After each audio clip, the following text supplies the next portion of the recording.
नमस्कार। कुछ सवाल थे, कुछ रुकावटें थीं, कुछ चुनौतियां भी, लेकिन भारत ने कर दिखाया है। दिल्ली घोषणा पत्र को G20 में आम सहमति से स्वीकार कर लिया गया। कहीं से कोई विरोध नहीं, सिर्फ समर्थन। इसे प्रधानमंत्री नरेंद्र मोदी की बहुत बड़ी कूटनीतिक जीत माना जा सकता है। दुनिया के आज और कल को लेकर मुद्दों पर देखते देखते आम राय बन गई। जिन मुद्दों पर दुनिया बटी दिख रही थी, उनको लेकर यहां एक साथ नजर आई। चीन ने भी घोषणा पत्र को लेकर सकारात्मक रुख दिखाया। भारत को भरोसा था वो कामयाब रहेगा और ये कामयाबी पहले ही दिन मिल गई।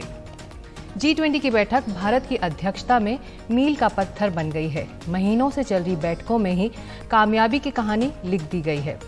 115 से ज्यादा देश, 25,000 से ज्यादा नुमाइंदे, 220 से ज्यादा बैठकें और 60 से ज्यादा शहर।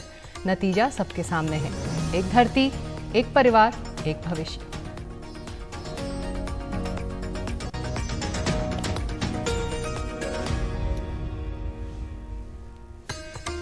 एक खुशखबरी मिली है। हमारी टीम्स के हार्डवर्क से और आप सभी के सहयोग से नई Delhi G20 leaders summit declaration पर सहमति बनी है।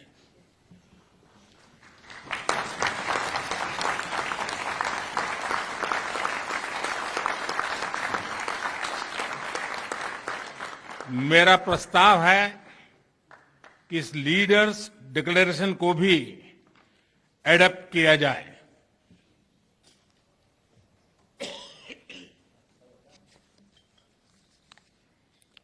मैं इस डिक्लेरेशन को एडॉप्ट करने की घोषणा करता हूं।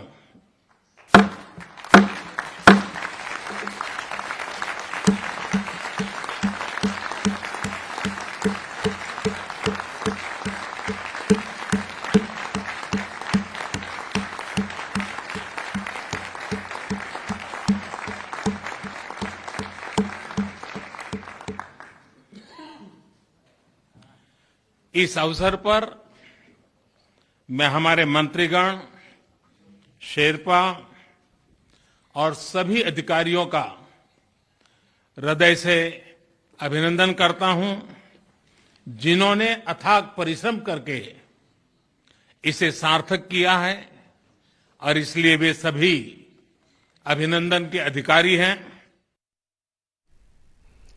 और हम अपने दर्शकों को ये भी बता दें, आप ये सीधी तस्वीरें इस वक्त भारत मंडपम की देख रहे हैं, जहां पर राष्ट्रपति द्रौपदी मुर्मू के न्योते पर सभी राष्ट्रीय अध्यक्ष रात्रि भोज के लिए पहुंचेंगे। तो उसी की तैयारियां इस वक्त चल रही हैं। वहां पर अब राष्ट्रीय अध्यक्षों का इंतजार हो रहा है कि वो भोज के लिए वहां पहुंचे। ये सीधी तस्वीरें भारत मंडपम से, तो इस पर हम लगातार बने रहेंगे। लेकिन पीएम के संबोधन की अहम बातों पर भी साथ साथ नजर डाल लेते हैं। आज ऐतिहासिक समझौता किया गया है और कनेक्टिविटी और इंफ्रास्ट्रक्चर को सर्वोच्च प्राथमिकता दी गई है। हम इसे क्षेत्रीय सीमाओं में नहीं बांधते हैं। कनेक्टिविटी सभी देशों में भरोसा बढ़ाने का स्रोत है। भारत में आधारभूत संरचनाओं में हो रहा है निवेश और आने वाली पीढ़ियों के सपनों के बीज बोए जा रहे हैं। ग्लोबल साउथ के देशों में इंफ्रास्ट्रक्चर गैप कम किया जा रहा है। Bharat middle east Europe connectivity corridor शुरू होगा।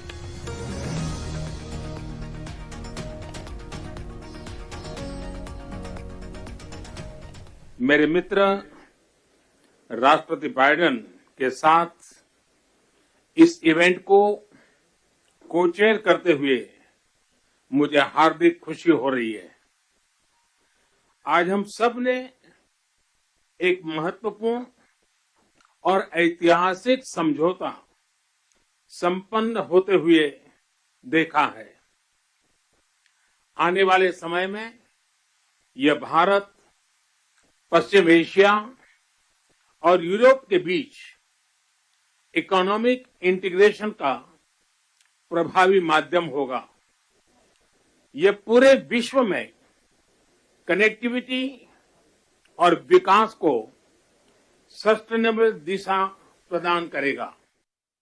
हमने ग्लोबल साउथ के अनेक देशों में एक विश्वसनीय पार्टनर के रूप में energy, railway, water, technology parks जैसे क्षेत्रों में इंफ्रास्ट्रक्चर प्रोजेक्ट्स इंप्लीमेंट किए हैं। इन प्रयासों में हमने डिमांड ड्रिवन और ट्रांसपेरेंट अप्रोच पर विशेष रूप से बल दिया है। पीजीआईआई के माध्यम से हम ग्लोबल साउथ के देशों में इंफ्रास्ट्रक्चर गैप को कम करने में महत्वपूर्ण योगदान दे सकते हैं। फ्रेंड्स, भारत कनेक्टिविटी को क्षेत्रीय सीमाओं में नहीं मापता। सभी क्षेत्रों के साथ कनेक्टिविटी बढ़ाना भारत की मुख्य प्राथमिकता है। हमारा मानना है कि कनेक्टिविटी विभिन्न देशों के बीच आपसी व्यापार ही नहीं, आपसी विश्वास भी बढ़ाने का स्रोत है।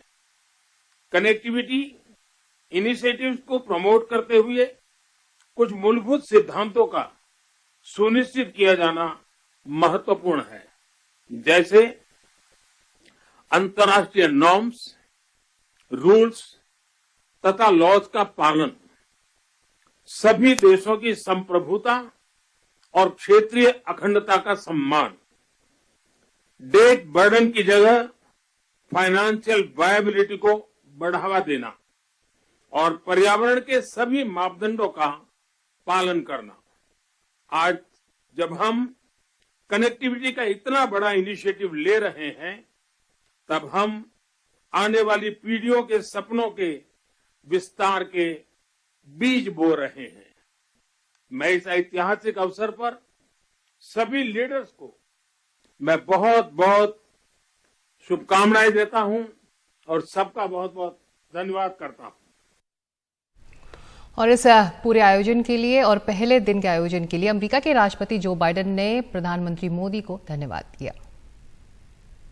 I want to thank you, Mr. Prime Minister. One Earth, one family, one future. That's the focus of this G20 summit. And in many ways, it's also the focus of this partnership that we're talking about today. Building sustainable, resilient infrastructure, making quality infrastructure investments, and creating a better future. A future that presents greater opportunity, dignity, and prosperity for everyone. और G20 शिखर सम्मेलन के आखिर में आज शाम एक बड़ा फैसला भी लिया गया। Bharat middle east Europe connectivity corridor की शुरुआत होगी, इसका ऐलान किया गया। एक शिप रेल कॉरिडोर का होगा निर्माण। कुल 8 देश मिलकर बनाएंगे ये rail corridor. Bharat, Saudi Arab, UAE, France, Italy, Germany, America, EU ने लिया है ये फैसला। कनेक्टिविटी और बुनियादी ढांचे पर सहयोग की पहल की बात आज हुई। और G20 सम्मेलन में लॉन्च हुआ ग्लोबल फ्यूल अलायंस भी, जिसमें सभी देश फ्यूल ब्लेंडिंग के क्षेत्र में मिलकर काम करेंगे। पेट्रोल में इथेनॉल ब्लेंडिंग को 20% तक ले जाने का प्रस्ताव या फिर हम किसी और ब्लेंडिंग मिक्स पर काम करें, ऐसी बात भी हुई आज, ताकि एनर्जी सप्लाई बनी रहे और क्लाइमेट भी सुरक्षित रहे। तो भारत की G20 अध्यक्षता 60 शहरों में 115 देशों के 25,000 से ज़्यादा नुमाइंदों और 220 से ज़्यादा बैठकों के बाद आज बड़ी उपलब्धियां हासिल हुई। अहम उपलब्धियां: टिकाऊ भविष्य के लिए हरित विकास करार हुआ, जलवायु पूंजी का गठन ताकि विकसित देश $100 अरब का लक्ष्य हासिल कर सकें और 2025 से आगे महत्वाकांक्षी न्यू कलेक्टिव क्वांटिफाइड गोल की ओर बढ़ा जा सके। और इसी मुद्दे पर चर्चा करने के लिए हमारे साथ मेहमान अब जुड़ रहे हैं। अमन ठक्कर हैं, chair US India policy studies के। प्रभुदयाल पूर्व राजनयिक हैं जो मोरक्को, कुवैत, दुबई, मिस्र, पाकिस्तान में रह चुके हैं। अरुणाब घोष हैं, क्लाइमेट एक्सपर्ट। तो साथ ही आशीष चतुर्वेदी जो head action for climate, Ashish Chaturvedi और एक्शन फॉर क्लाइमेट यूएनडीपी के भी जुड़ रहे हैं हमारे साथ। तो आशीष, अगर मैं आपसे शुरू करूं, आप बहुत सारी बातें क्लाइमेट चेंज के मोर्चे पर, क्लाइमेट फाइनेंस के मोर्चे पर हुई हैं। आज के दिन क्लाइमेट चेंज एक्टिविस्ट या क्लाइमेट एक्टिविस्ट के लिए बड़ा दिन है, खुशी का दिन है।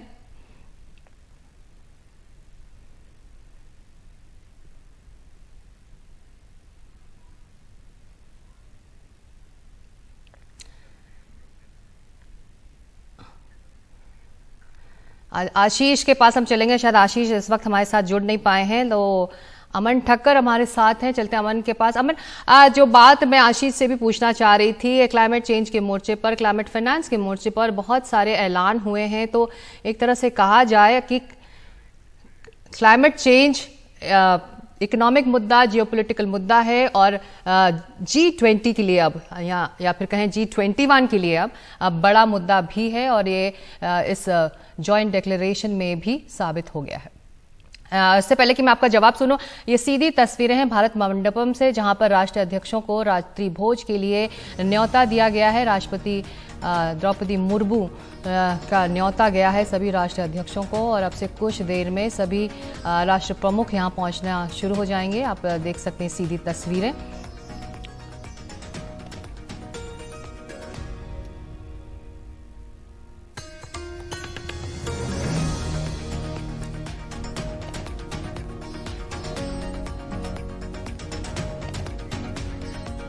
Who's there? The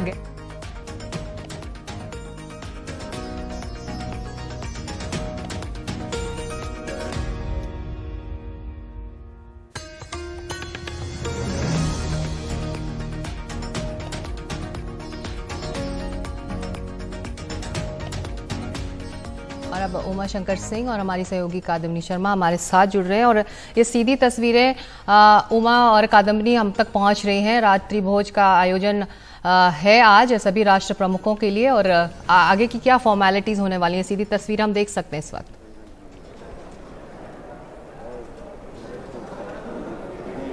आप दोनों में से कोई भी इसका जवाब देना चाहे तो। जी, जो दूसरा सेशन है,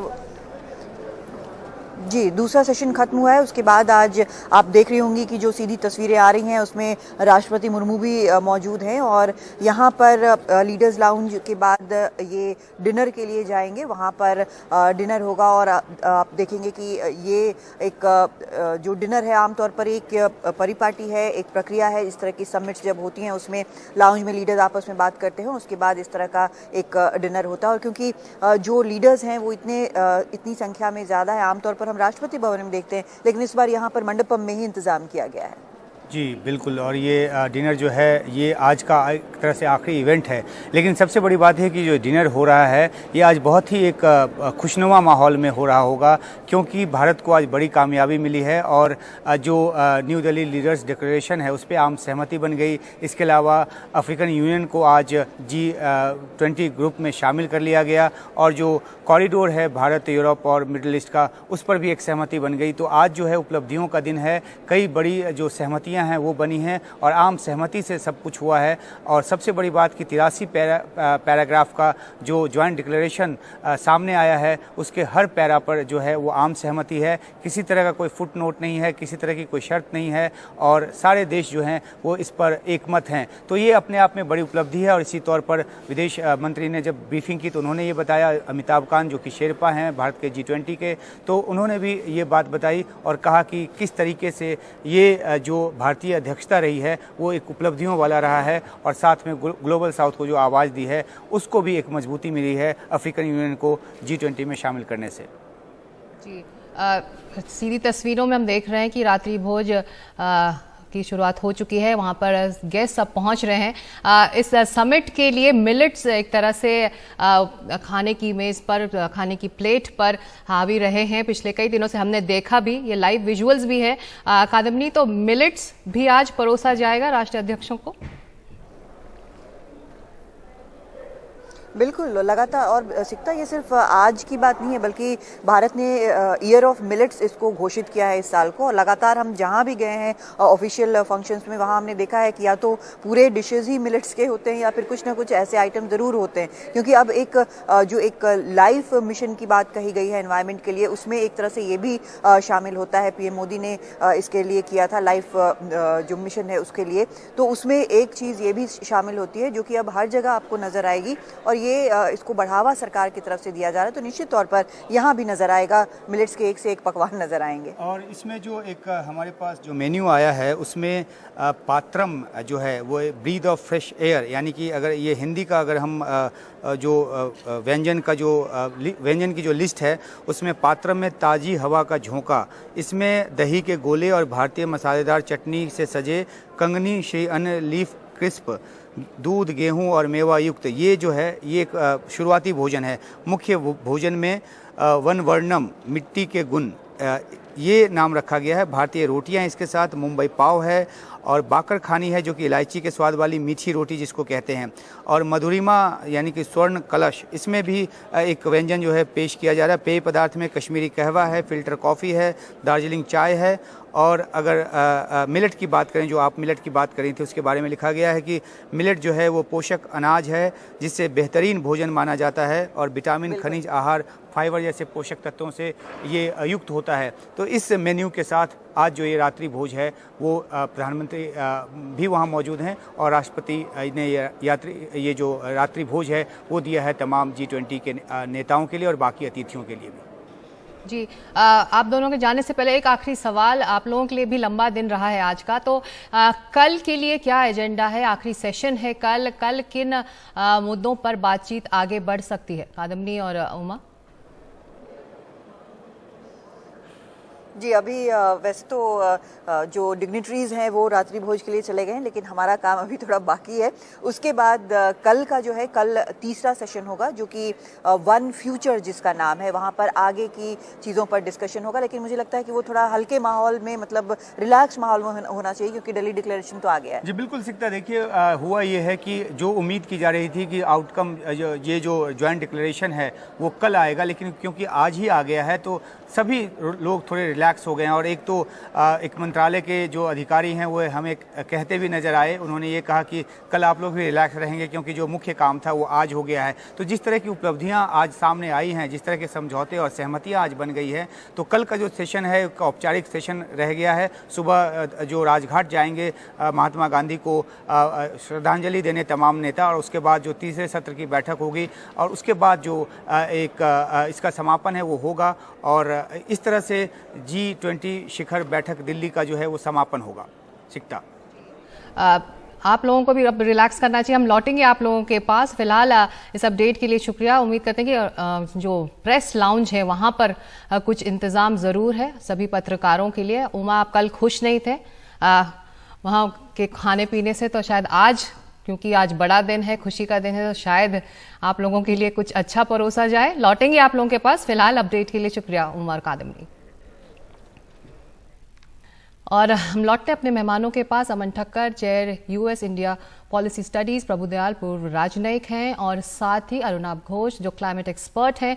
जो बात अरुणाभ हमें अपने सहयोगियों से कर रही थी कि मिलेट परोसा जाएगा कि नहीं आज के रात्रि भोज में, तो मिलेट एक तरह से क्लाइमेट के लिए भी, उसकी फार्मिंग, उसका जो उसकी जो खेती है वो क्लाइमेट के लिए भी अहम है।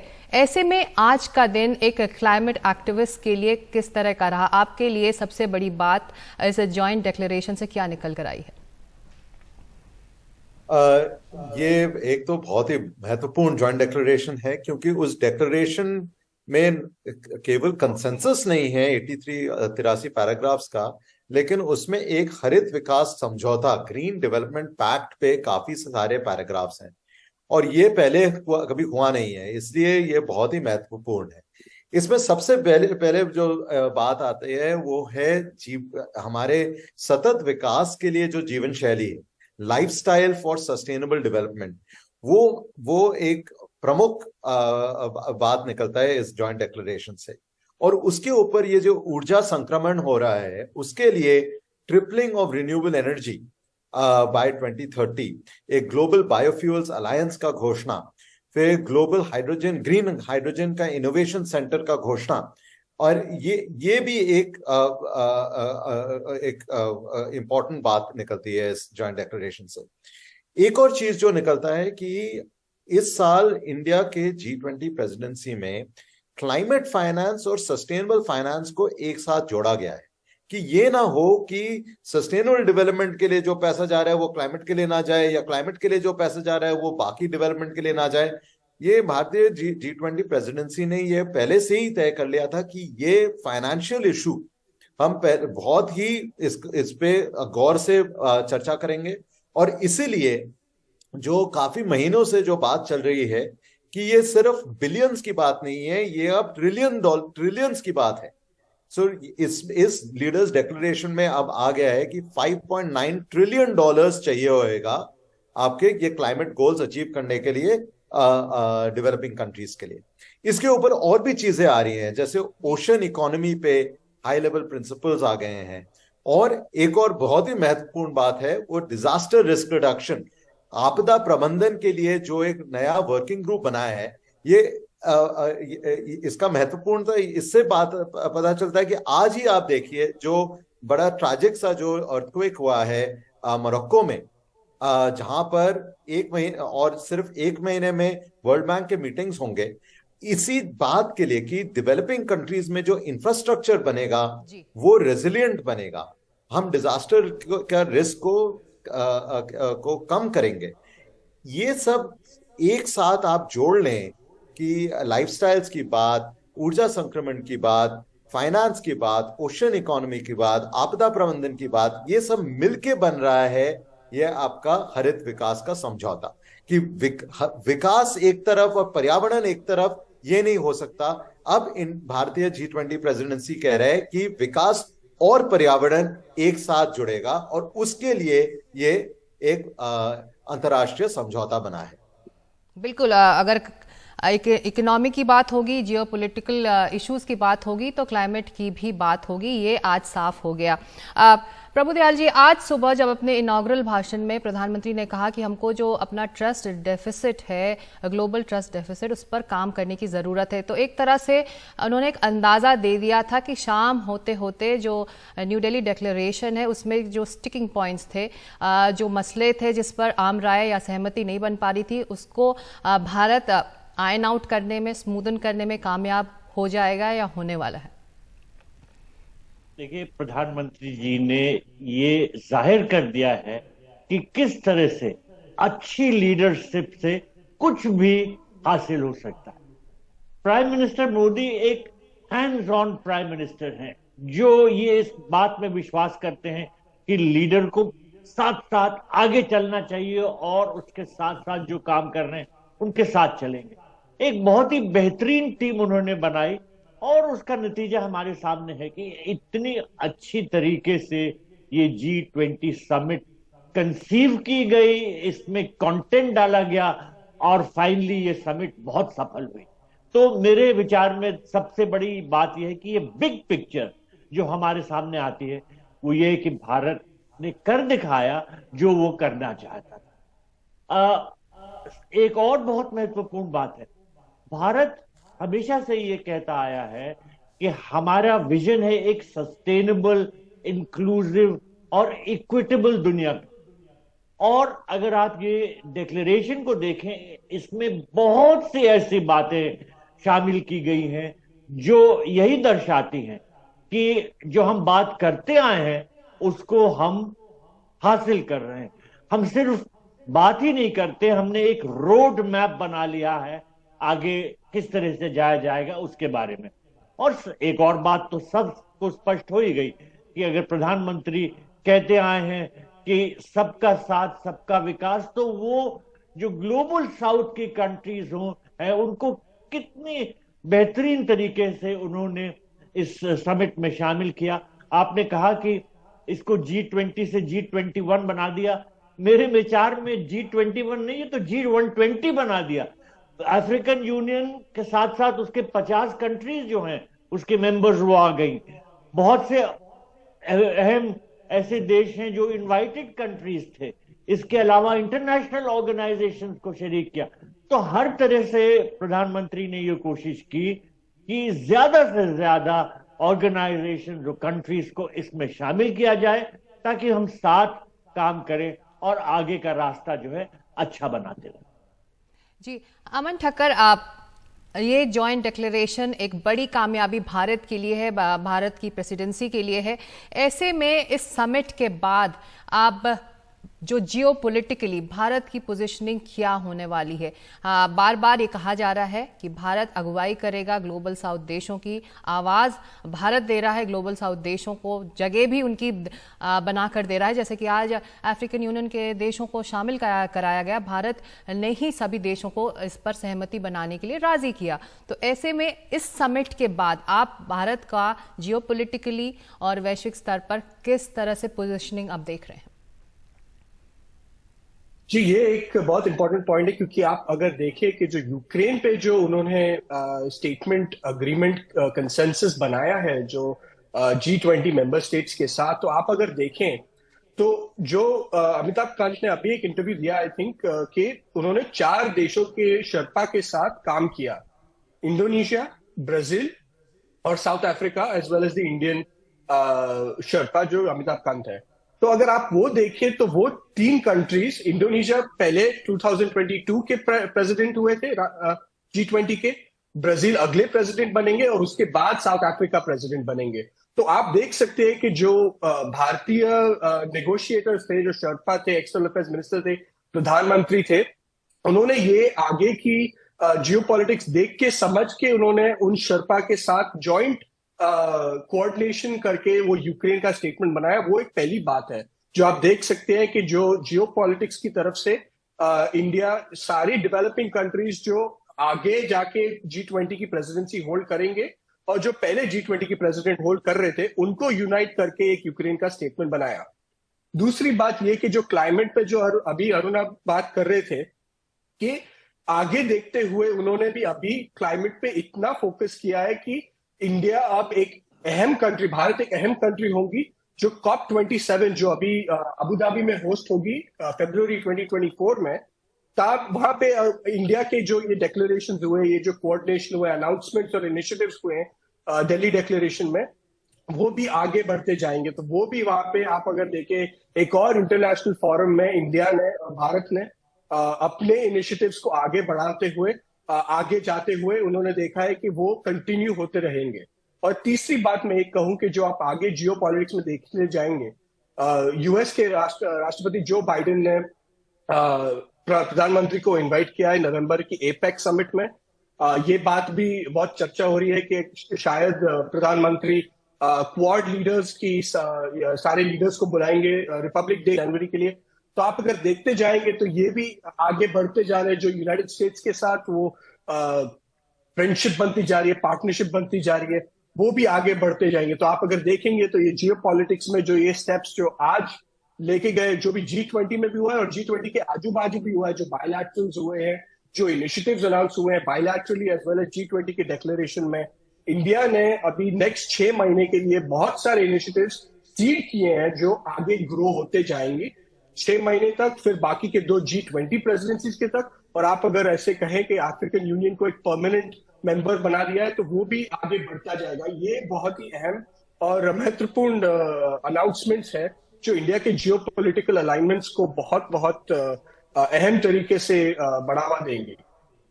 जी, एक आखिरी सवाल अरुणाब आपसे, अगर हम अपने दर्शकों को समझा पाए कि आपसे कुछ देर पहले ग्लोबल बायोफ्यूल अलायंस का भी ऐलान हुआ, तो इसके क्या फायदे इस अलायंस के, अगर आप बिल्कुल सरल भाषा में हमारे दर्शकों को समझा पाए तो?